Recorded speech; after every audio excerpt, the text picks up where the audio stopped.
You're listening to the Life After Gambling podcast, the show where we share real-life experiences, stories and insights of addiction and recovery. Join us as we speak to those who have walked this path before, delving deep into the many different experiences of recovery.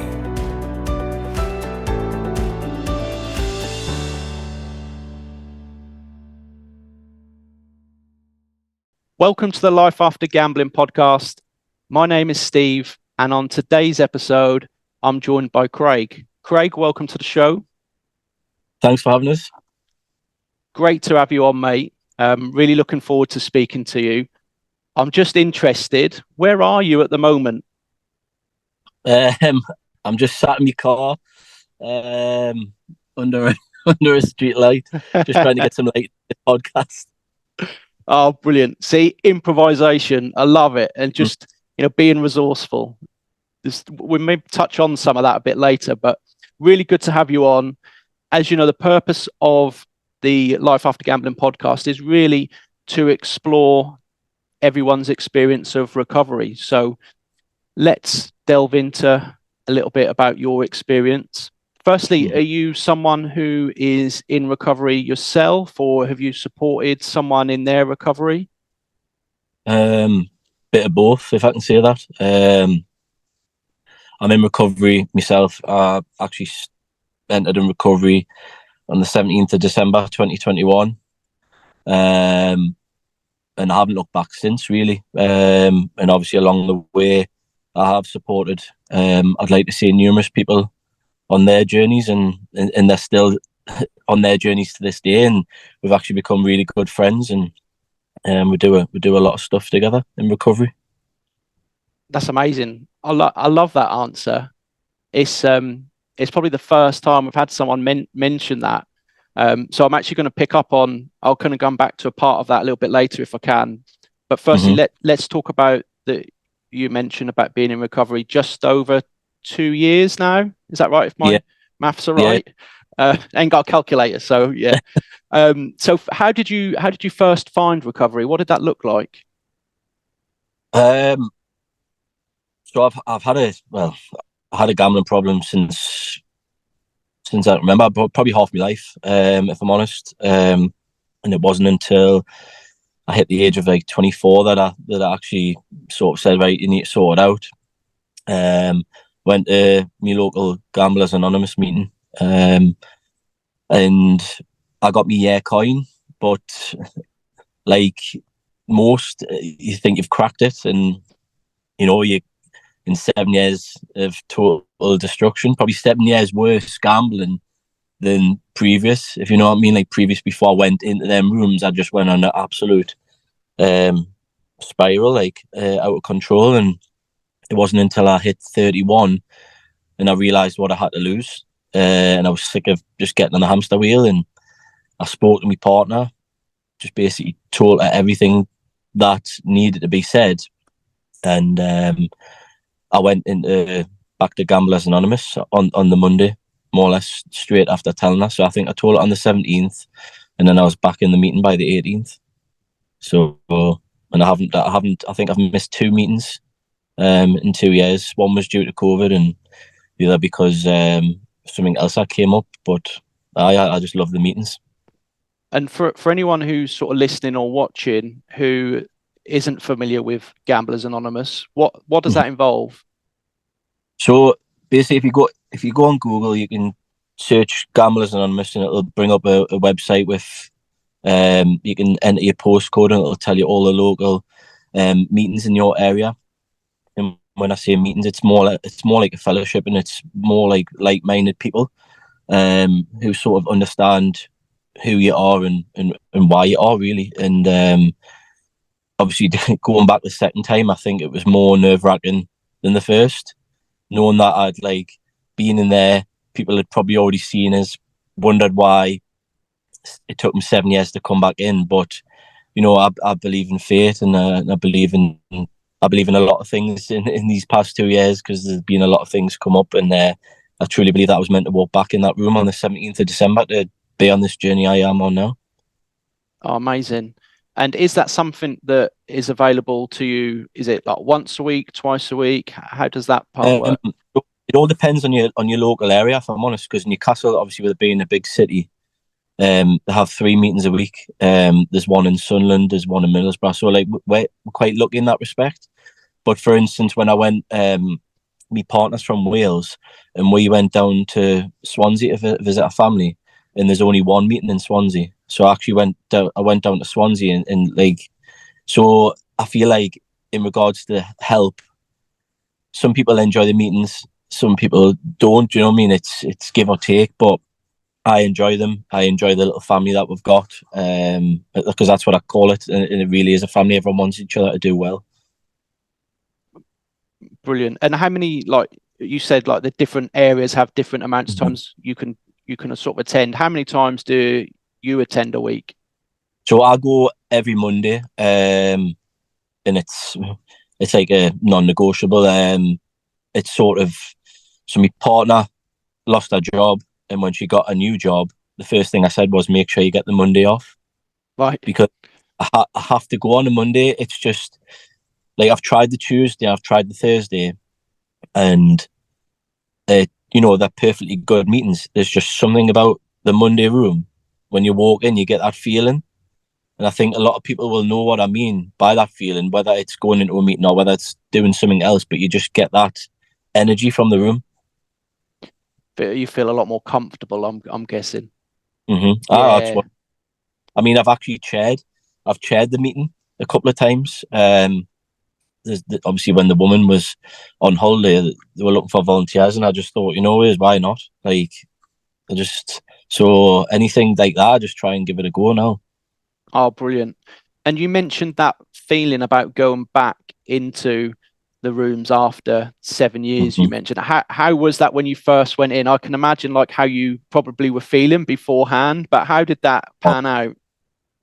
So obviously I got kicked out of my house. Right.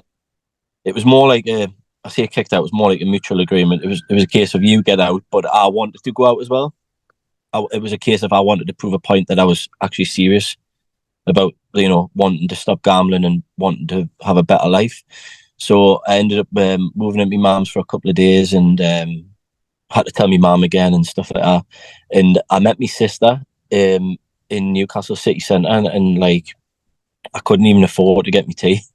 Like she got us a burger and chips before the meeting, and I was just shaking, and I just looked white.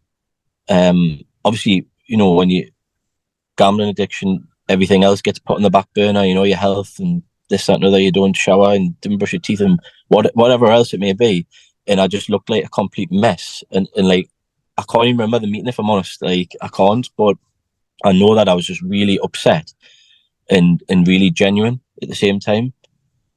Like I just wanted help, and like they told us everything that I needed to do to put the barriers in place and stuff like that. Yeah. And that's something obviously that you've then gone and to take away and action. What additional support do you get from like the meetings? I know you've mentioned a little bit there about sort of the practical support. Is there anything else that's kind of that you've been given through the meetings? So well, obviously we've got like a WhatsApp group outside of the meetings. So I made that WhatsApp group for people who didn't really feel comfortable speaking in the meetings. So it's like a meeting outside of the meeting, essentially. Yeah. But I feel like the meetings as well, they've give us friendship, something that I thought I'd had, but like when you're at these meetings, you realise that you didn't have. Like some of these people in these rooms are like the nicest people that you'll ever meet. They just made bad choices at the wrong time, and like I mentioned previous, I mean, two of the people in that room are my best friends, and like know who they are when this comes out, because we just do everything together. And I feel like if it wasn't for them rooms, then I wouldn't have met them, and I wouldn't be in all these little networks that I am now. So I feel like the rooms give us me life back. That's the answer, I guess. And that's amazing and so inspiring to hear.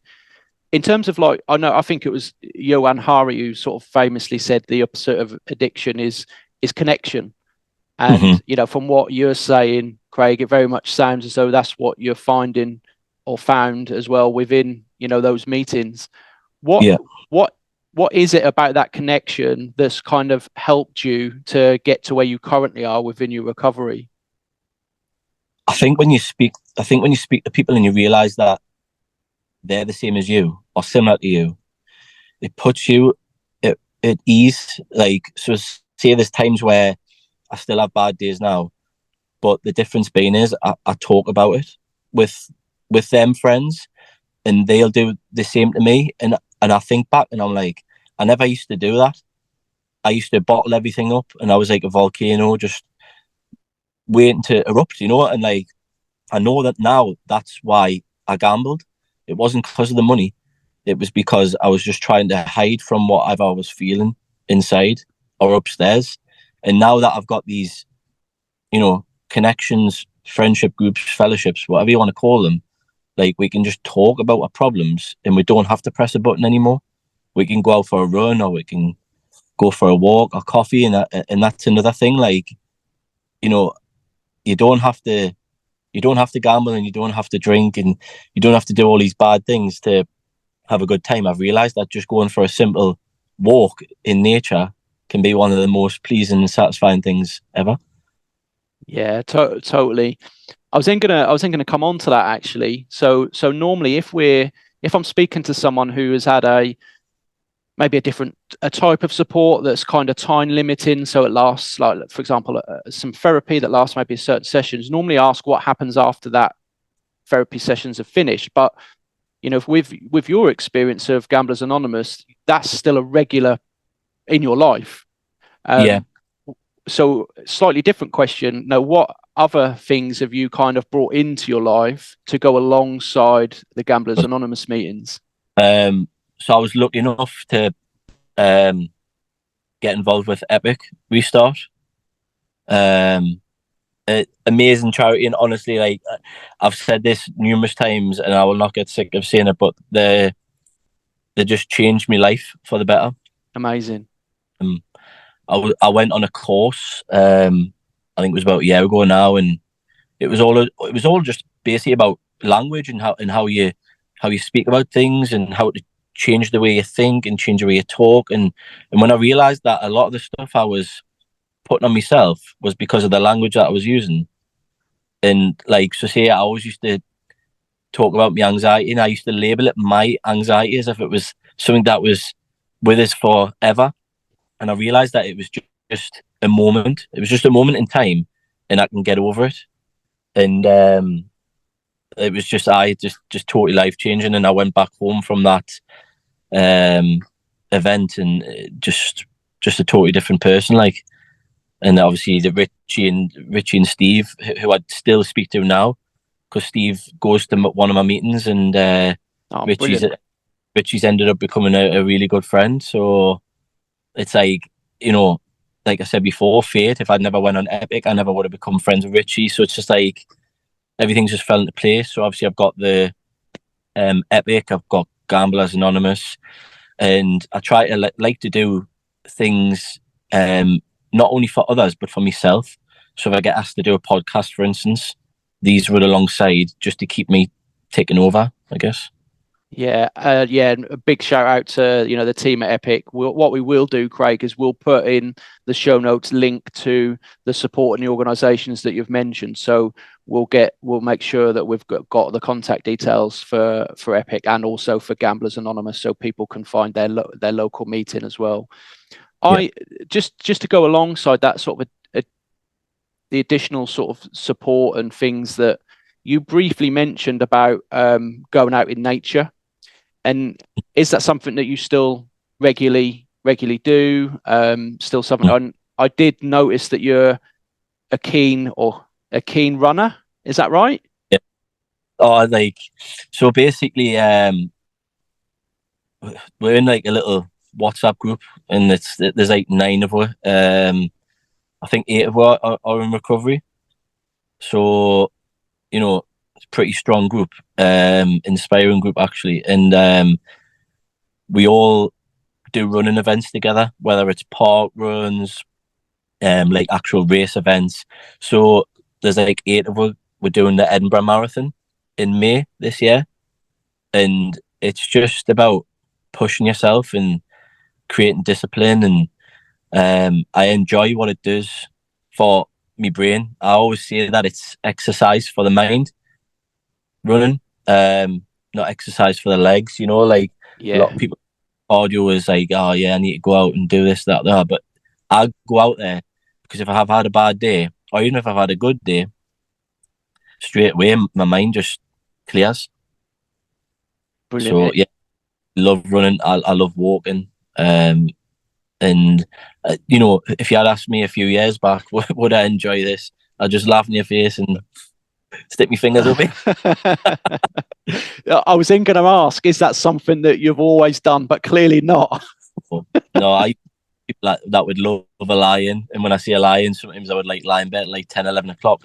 Whereas like now, I'm getting up at like 4:30 in the morning to do half marathons and Oh, stuff. So wow. And have you done a marathon before? Is this your first one? no, first what? So we've done quite a few half marathons recently. Like we actually done like 3 in a row just before Christmas, like 3 Sundays in a row, and it was just like unbelievable. But I feel like as a group, we want to be part of that 1% club Yeah. to in a marathon, and obviously, I think people look at like sort of runners and go, "Ah, well, he's just ran a race," but they don't see what goes on behind the scenes. And I feel like that's what recovery is like. People will see my Instagram and go, "Oh, look, he's doing great," but they don't see all the hard work that I'm doing in the background. Yeah. No, so that's why I made that Instagram page for that reason, because I want to show people the real deal. Like the days that I'm having bad days, I'll put a live Instagram video on and stuff like that. Do you know what I mean? To show people that it's not all like sunshines and roses. It can be a bit tough sometimes. Yeah, absolutely. And again, we'll make sure we get your Instagram tag and social handles put into the show notes. One thing that you mentioned there, you mentioned about being part of the 1% club. Yeah. Now, for people who are listening and thinking, "Oh, what is the 1% club? What do you mean by that?" So, well, according to statistics, apparently only 1% of the population have completed the marathon. Right. Okay. So obviously we've seen this video on Instagram a while back, and it was just like I wouldn't say spur of the moment, but we're talking about it for a while because we've done a lot of training as a group. And then someone went, "Oh, should we do the Edinburgh Marathon?" And then next thing you know, all 9 of us are booked up, booking hotels, and you know, the all or nothing sort of approach. But you know what it is, like I couldn't wish for 9 better people to do it with, because I honestly class them as my brothers. Like, Oh, so brilliant. And are you doing it for a specific charity? Are you fundraising? yeah, yeah. Well, I am. Obviously, there's you know different reasons for different people, but I've chose so I had to choose a Scottish charity because with it being in Scotland, I've chose Health in Mind. Okay. So it's a bit similar to Mind charity, but just basically a mental health charity. Oh, amazing. And again, we'll put the fundraising link in the notes as well Yep. to promote that for you as well, buddy. And also, like, I come across as a bit of a not a doom scroll on Instagram, but I have seen your page. I noticed that you're really keen on cold water therapy. Mm-hmm. And how did you get into that, and how are you finding it? So if I go from the start, so basically I used to play for a football team that was based around addictions, and I think that was November 2022, and one of the lads had found out that cold water therapy can ease with muscle pains and stuff like that. So I thought, right, well, I'll give it a go. There was 30 of us on this team, and only 4 were turned up, and I was one of the ones that turned up in a hoodie with a plastic bag, and I seen all the other people in this group and had dry robes, you know, they had the full shebang, and it was absolutely freezing. And I was like, "There's no way I can sit in there." So I had a lovely bloke called Tony, and he just talked us through it. He just says, "Okay, you're gonna have to try and get your shoulders under as quick as you can," and he was telling us about the dopamine release, and honestly, like afterwards, I felt amazing. and like I just wanted more of it. So we found this men's mental health group called Iceguys, and I just thought it was a bunch of blokes that like going in the water, and then as the weeks went on, I realised that it was a lot more to it. Like everyone was there for a similar reason as that I was. Right. And then I started going every Sunday, and then I made my own cold water therapy group. We were going for sunrises. We were going like 3 times a week in the summer, and then I eventually bought a cold recovery pod for the garden. And that's a lot harder than it looks. Right. Just sitting in your own thoughts, like the water's like 2 degrees, but like I always say that the feeling that I get prior to going in, as in like not wanting to go in, not wanting to do it, it's going to be cold. I realize after why I've done it, because of the feeling that it makes me feel after in the moment. Like, yes, I'm going for the cold water, but I'm also going for the connection, because a lot of people that are in my meetings or recovery groups, they go to the water as well. Yeah. So it's like the thing we do as a group, and honestly, like some of the people I see in my recovery group, I see more than my partner. But like honestly, like when I look back to old people I used to hang around with, it's chalk and cheese, like and like I love the life that I've got now. It's just incomparable. Brilliant. What one thing you mentioned there about the cold water therapy, you say it's a lot harder doing it at home. Is that because that connection isn't there and you physically are by yourself, so you have to kind of motivate yourself, and like you say, you're in your own thoughts, you've not got other people around you? 100%. I mean, we talked about this as a group a few weeks back, because I did prefer it, but then when I chatted to someone about it and reasoned myself, I was like, no, I actually do prefer the sea. I think I preferred it home because I had to motivate myself. If that makes sense. Like I had to go through this, so that's why I enjoyed it. But like, I think I do enjoy the sea more, but it is really hard because I get in from work, and the reason that I go in after work is because I'm up and downstairs all day. Like I'm a plumber by trade, so like I can be in all these funny positions, and sometimes my knees hurt, and I think, right, I'll go in the pod for a couple of minutes, but then I'll finish work, and then the kids are running about, and you're like grabbing them, and then it takes your mind off it, and then you strip down into your shorts, and you're like, oh, I don't want to go in because it's too cold. And if you had just went in when you said you're going to go in, but that's the whole process of it, and some go in, and then some days you can't, and it's one of them. Like I try not to dwell on it, like, because I used to do a lot. I used to like ruin my day if I couldn't go in, but like because I have these people around us now, and I can talk about stuff. They go like, it doesn't matter if you didn't go in. The only person that you're trying to prove it to is yourself. You don't have to prove it to your Instagram followers or your groups or your partner. It's just you. And if you didn't go in that day, then so be it. Yeah, absolutely. And have you managed to get any of your family to join in, or they just look at you like you're mad? No, my son's 6-year-old. He's come in the sea. He's been in the tub. Like I do have a wetsuit for him, like, but it's just something I want to quickly touch up on, because like for years, I always thought my kids would see as a villain, like because they don't know what I've done. I want to tell them obviously eventually when they're old enough, but like now he's picking up on things. Like me and him went for a walk at 6 o'clock in the morning yesterday, and it was just lush. Like, and then went for a coffee, and it was just me and him just talking. And he's like, "Oh, when we're going on our next walk, Dad, or can I come in the tub?" And it's just like stuff like that. I'd much rather him say that to us than when can I watch YouTube, Yeah, absolutely. And this is the really positive stuff I love about recovery, that ripple effect, that you see because of like all of the hard work that you're doing. You then see it's shown in other people. I think it's lovely. It's so nice to see. Yeah, that's great. Oh, that's amazing. What an amazing answer. just moving on slightly from the cold water therapy, in terms of like yourself, Craig, do you have any sort of non-negotiables? So things like you feel as though you have to do, your must-haves?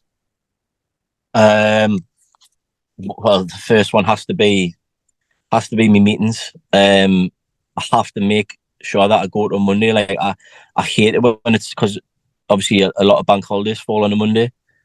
So if I don't have a meeting, I can sort of feel, it's not like I want to go and have a bet. I just mean like I can feel like that feeling of not having a meeting. So that's why I have all these groups that I'm involved in WhatsApp.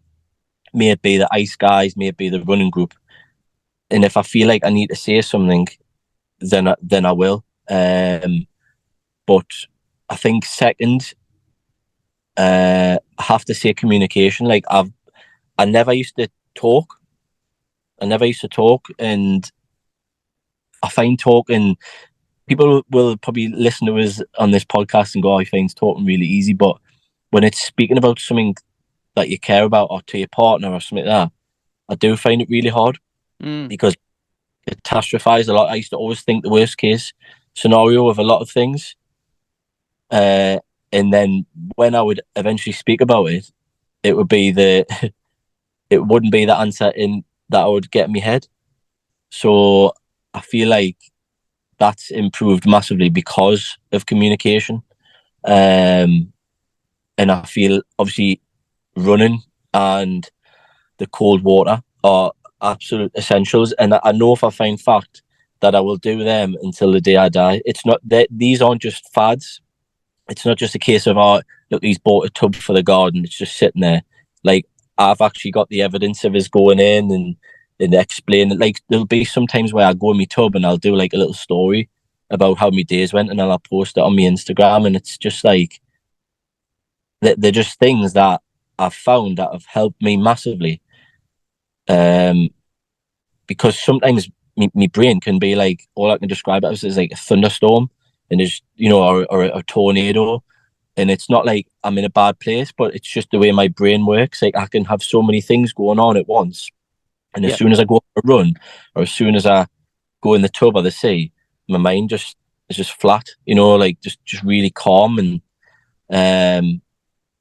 if I'm going to add one more in, is probably self-help. Like, I try and educate myself, whether that be on a daily or a weekly basis. I always try and do something different, whether that's breath work, yoga, try and listen to a podcast. Like, I only just started like reading books recently, because I used to just think off of like nerds and stuff, like, but like, I feel like them four for me, if one of them was taken away, I feel like me recovery would be a bit more of a rocky road than what it is now. Yep. So like, at the minute, because it's all consistent and I'm like disciplined in certain areas, then I find myself in a really good place. Oh, brilliant. That is great. What would you say is what's one thing that you've learned about yourself throughout recovery that maybe you didn't know previously? Honestly, I just thought I was I thought I was a waste of space, and I just thought I was a weak person. And since I've entered recovery, I've realised how strong I am. I've realised how strong of a person that I am. Like, this, everyone's went through stuff, and everyone will have done bad things. But I just mean, like, I know the personal journey that I've went on to come out, sitting here now talking to you about it. Like, it requires some strength, and I get told that quite a lot, especially our family members, like my dad and my mum and my sister. But I suppose it's not until I've been asked that question directly by you that I've realised that I am really, really strong. And I don't mean to come across like cocky out like that, but I just mean, like, I feel like all the stuff that I've done, it requires a lot of strength of character.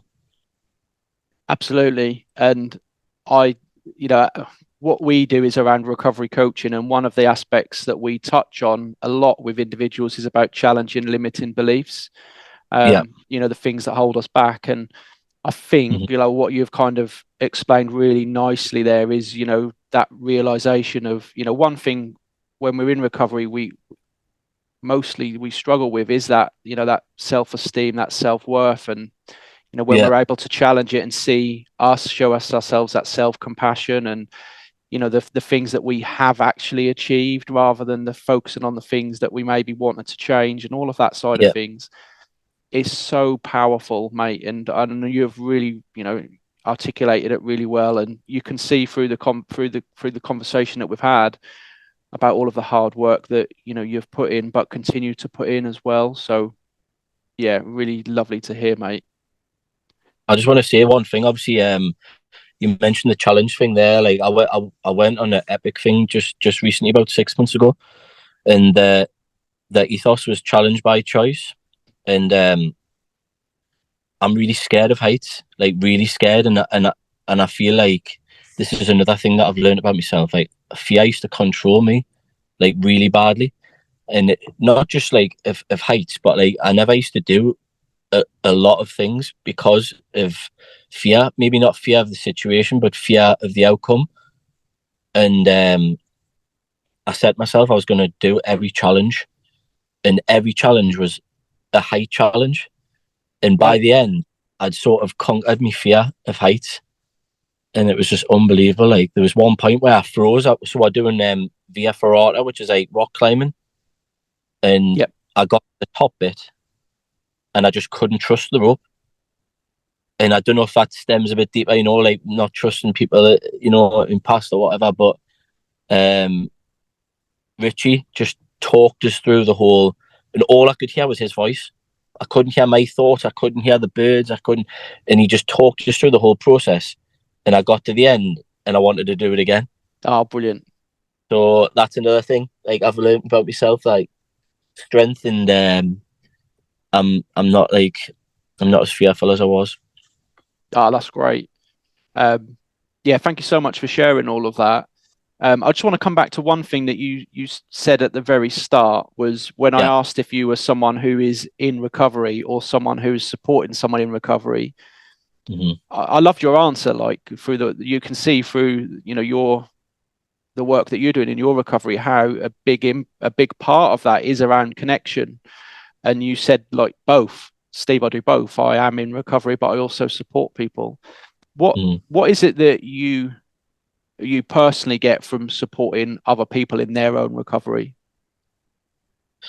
So I'll just quickly go back to this. It's going to sort of come in line, but the football team that I played for, there was one of the lads on that team just really struggling with everything. So he texted us saying like, I need help, blah blah blah, and I just wanted to get him in the room because I wanted him to not feel how I felt. Like I wanted to help him because I didn't want anyone else to struggle like I did.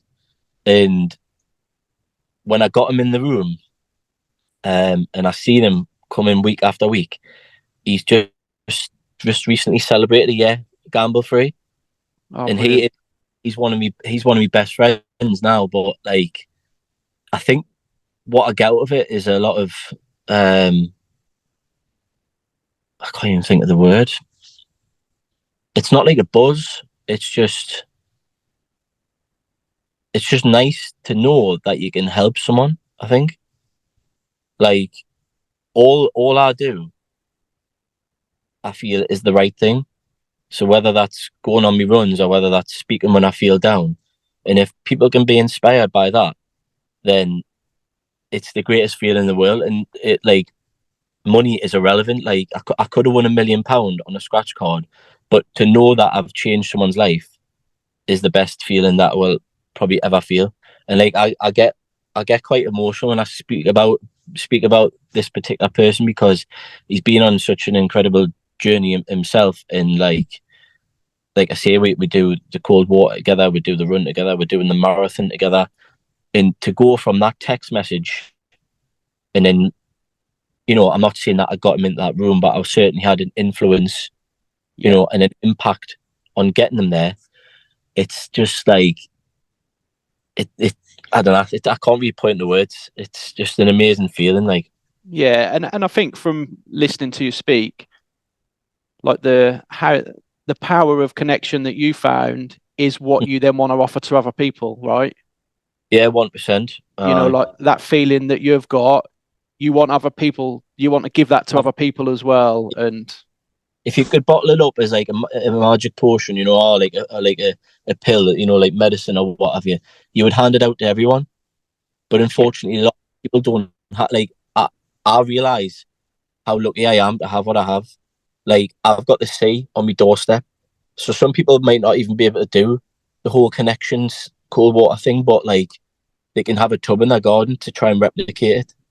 Do you know what I mean? And like just all these groups that I'm involved in, like they're just incredible groups to be in.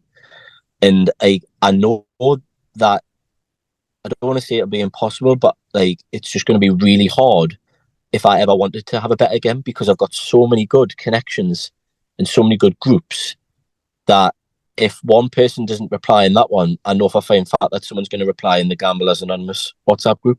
yeah, and that's the difference now. I feel like when I was 24, I didn't have nothing. I had absolutely nothing. I had no connection. I had no WhatsApp groups. I had no, you know, I just didn't have anything. And now I've got all these things that I can just rely on, I guess. And, you know, people say that I inspire them, but there's a lot of people that inspire me, you know. You can be what you can be one day, gamble free, and it's just a number. Like, yeah, do you know, it really is.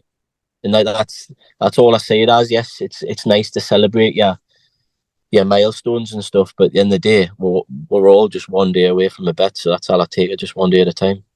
yeah. Oh, that's brilliant. And thank you so much for sharing all of that with us. Like I say, what we'll do is we'll put all of that in all of what you've mentioned in some show notes. So if people want to go in and try some of the stuff that you've been doing, you know, they've got access and can find out how they can. Mhm. One thing we do towards the end of towards the end of the podcast is we do it's slightly different. So we do a this or that round. So I'll give Right. you like the option, like tea or coffee, and you know, you just Right. tell me what your favorite is. Yeah. Again, what the reason for doing this is to try and sort of, sometimes obviously what we're talking about is, you know, it's real stuff, but I think Mhm. sometimes as well people can forget that we are actually still human and we still Mhm. like do normal things. So again, it's just to bring a bit more of a human element and a fun element to it as well. So I'll read out a couple and you can sort of just tell us. Again, there's no wrong or right answer, obviously. And then we're gonna, there's one final question for me that we'll close up with. But so firstly is pizza or pasta? Pizza, Favorite topping? pepperoni, Savory or sweet? sweet. What was your favorite dessert, Craig? Do you know what it is? I don't really like custard or cream. I'm right fussy with stuff like that. So I would have to go for a chocolate cake with chocolate sauce. Yeah. See, no, yeah, I'm with you. Summer or winter? That's a hard one, that, you know. I'm gonna go for winter. See, you like the cold nowadays, don't you? It's just because of Christmas, you know, the kids, like, you know, I just like the feeling that you have around Christmas. Yeah, you're right. It's a lovely time of year. Vacation or staycation? Vacation, Favorite holiday destination? Turkey, Lovely. Sunrise or sunset? sunrise. Have you Definitely. seen any of those on your cold water dips? Oh, unbelievable! Like we had one in the summer. I think it was like 4:52 in the morning, and the sun was coming up as we were recording a video in the sea. Oh, it was just unbelievable. Oh, amazing. Um, Apple or Android? Bit of a techie question, this one. I'm just gonna have to go for Apple. I've got an iPhone. Yeah, yeah. And trying to switch back to the other one, I've done it once. It's horrendous. And no, definitely not. slightly different these next couple, but would you rather be known as a kind person, or would you rather be known as a resourceful person? I'm going to say kind person. Similar theme. Would you rather be better at writing, or would you rather be better at speaking? Better at speaking. Okay. And then final one, would you rather be at the forefront, or would you rather be helping in the background? I feel like I'm a leader, so I feel like I'll be at the front. Nice. Oh, I love that. Yeah, I love I that. thought you were going to say, do you prefer Newcastle or Sunderland at 1 minute? Like, Go on. What side? Yeah.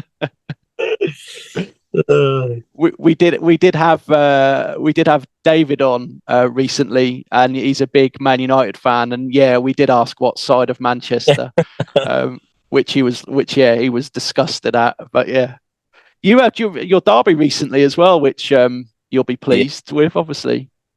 Do you know what it is? Right, that was the first match I'd watched from 0 to 90 minutes, and like ever since I've entered recovery, I haven't watched the full 90-minute video because of the betting. Right. Because the adverts, because of the T-shirts, because of the boards.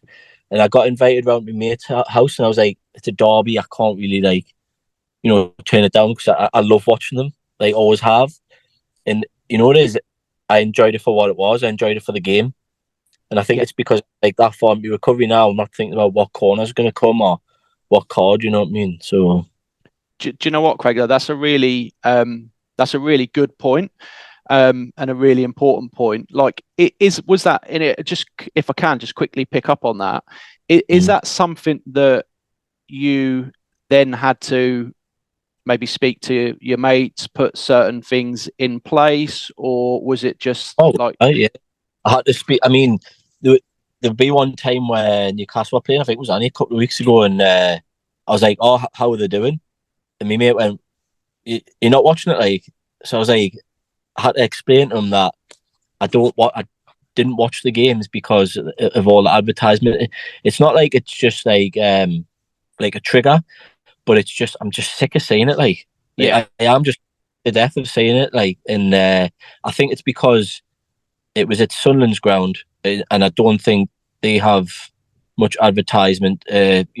On theirs, and it was an FA Cup, and it was on at 12:30 in the afternoon, and it was just nice to watch the game for what it was, rather than like a Sky Sports Super Sunday when Paddy Power's on every 2 seconds. Yeah, Bet 3. You know what I mean? It's just like, when are we going to get away from it? Like, probably never, but we'll try. Yeah, no, absolutely, and it's an important point you make, and making sure that in recovery we still look after ourselves and have boundaries in place, and a really important point. So yeah, thanks for sort of explaining that as well. So on to the final question, final message from me is, what would you like to say to a younger version of Craig? So what message would you like to give a younger version of Craig? That could be Craig as a child, that could be Craig as a teenager, maybe even Craig from a couple of years ago, whatever version of Craig you want. But what message would you like to say? Just that it's okay. I think it's simple as that, like, I think if I went back to a version of myself, I would probably go back to maybe the 16-year-old version of myself, like just finishing school, and and I guess placing his first bet, like, he wasn't to know that what would happen buying a scratch card was going to lead to today, but by speaking up and doing what you've done, it's all right, it wasn't the end of the world, and you've changed your life for the better. So, and just not to give up. That's what I would tell him as well. Just don't give up, no matter how much you feel it or want to give up, because there's been many times when I feel like I have wanted to give up, but if I could go back to him, I would just say it's all right, and just don't give up on yourself. Oh, brilliant. Yeah, lovely message, mate. That brings us to the end of today's podcast. Thanks so much, Craig, for coming on and sharing your experience of recovery, joining in with our this or that silly game, and then finally sharing that lovely message to a younger version of you. I've really enjoyed speaking to you today, and I'm sure a lot of people will enjoy listening and watching. And yeah, we'll get all of the what you've mentioned in the show notes, including like Just Given page or whatever it is when you run the marathon. Of course, we wish you obviously every success, not obviously in your recovery, but also with all of the fundraising and the I'm sure the many miles that you're currently putting in training as well. Aye. But brilliant. Thanks, Craig. Appreciate having us on. Thank you. Thanks for listening to another episode of the Life After Gambling podcast. Keep up to date with all the latest by connecting with us at reframecoaching.org.uk. Join us again next time as we bring you more real life experiences of recovery.